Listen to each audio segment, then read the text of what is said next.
All right, today we're going to talk about control variables. Yesterday, you read the Teachers Institute of Action research and you answered some questions about it. So that's what we're going to go over here. So you remember that was our reading, and I made a little visual for you here. Here's the Teachers Institute of Action research. If you remember, there was a group of students, grade 7, 20 of them, that had no homework, and a group of 20 students of grade 12 students that had 3 hours of homework every night plus 5 hours of homework every weekend. At the end of the year, each group were given the same test based on math, social studies, science, and language arts.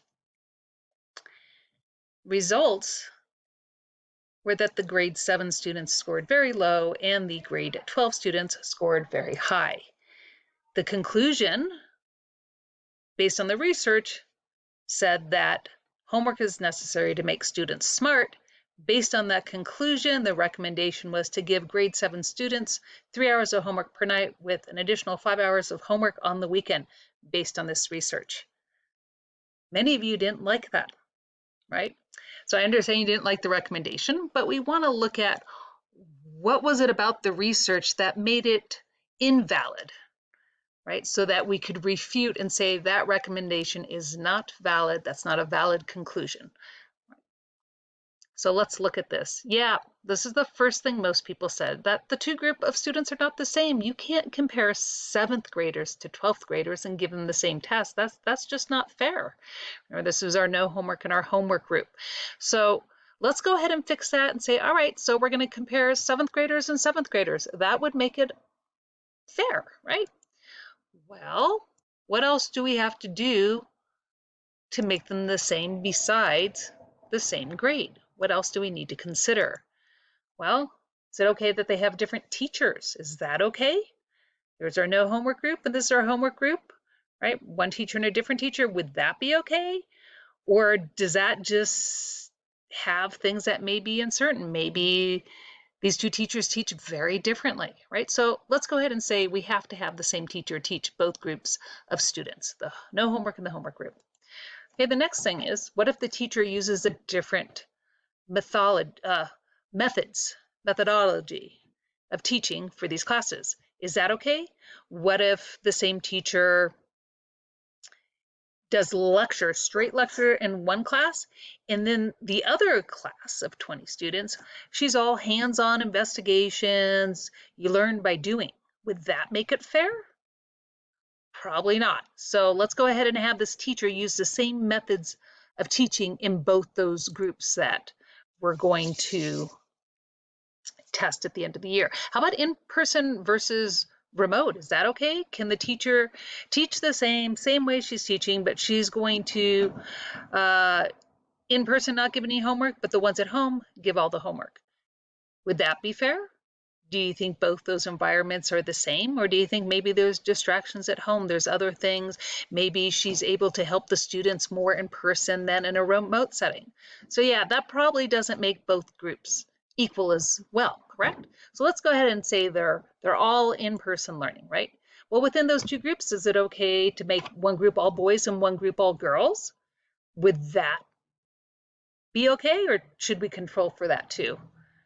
Yeah, we should probably control for that too. We should probably have a similar mix of boys and girls in both classes. All right, so now we have 20 students each. We're starting to make them look the same. You know, are there other things we should consider? Maybe intelligence. Maybe we should have, right, the same mix of IQs in both groups, right? We don't want all the smarties in one group and all the people who maybe aren't as smart. Or maybe we're talking about maybe some kids are way more motivated than in another group, the kids that aren't motivated. So we want to think about all those things that make us all different. And we want to, as humanly possible, make those groups as similar as possible, right? Everything you can think of to control for. So now we have two groups, our no homework group and our homework group, right? And we've controlled all those factors that made them different. Now they're equal as far as the number of students, the age of students, the gender, who's teaching them, how they're being taught, what kind of environment, all those things we're going to control, right? So now that we've done that, we have our no homework group and our homework group, right? If we run that experiment now, right, how would you feel about those results? Would you feel better? So let's look at those results again. What if the homework group here did better than the non-homework group at the end of the year, same test? What would you conclude about the value of homework? You might say, hey, homework's actually a good thing. They did better, right? Well, what if the no homework group did better on the test than the homework group, right? Well, then you might conclude that, wow, actually homework makes things worse. Let's not have homework, right? They did better on the test because they had no homework, right? Well, what if the no homework group did the same as the homework group on the test? What would you conclude about the value of a homework there? Yeah, you might say it made no difference, so why give homework? So if that's the only thing that is changing, right? Right, is homework or no homework, you're going to feel better about those conclusions that you are drawing based on homework. So as a quick review, a variable, right, is a factor in a controlled experiment that changes or is held consistent. It is something that can change, right? Types of variables, you have independent, right? Variable, that's the thing you can change or manipulate. You have the dependent variable, the thing that you measure, also known as the responding variable.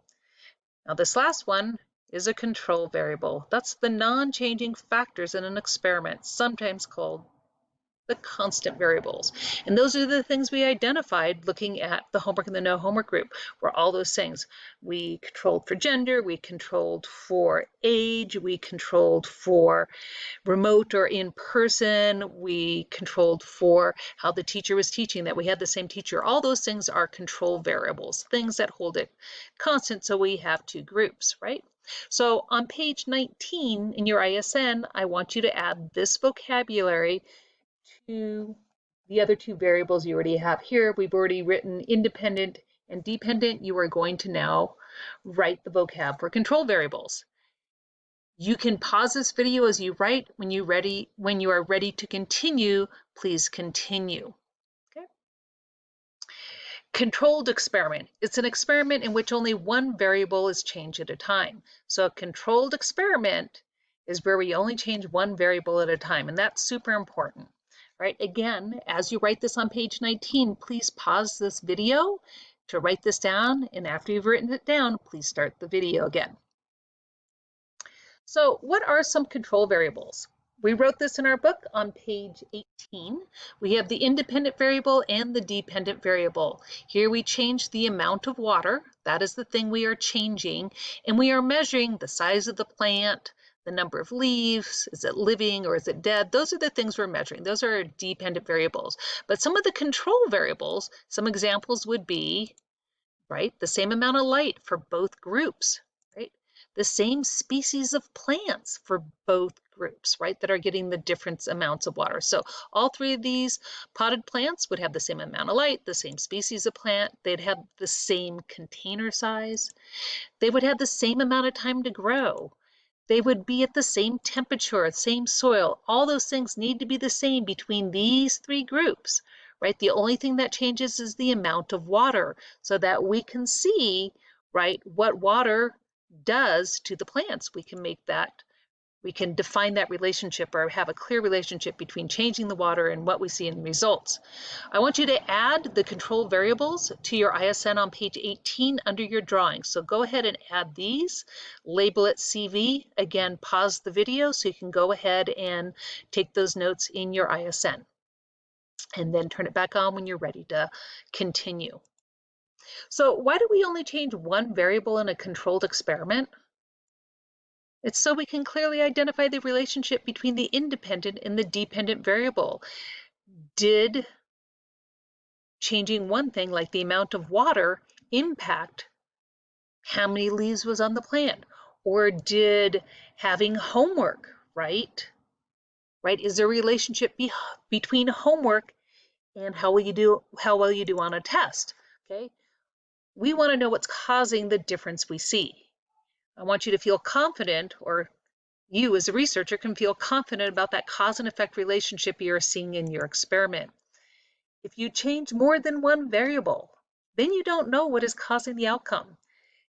It could be one variable, it could be multiple variables, right? Like our homework example. Maybe it's not just homework, maybe it's the age of the students, maybe it's how the teacher taught, maybe they were in a remote setting, right? So many different things that you don't know why they're doing better or worse on a test, right? So one at a time, controlled experiment, you only change one variable at a time. So this video is over. When you're done, you're going to turn this off. There's an exit ticket for you that I need you to fill out. All right.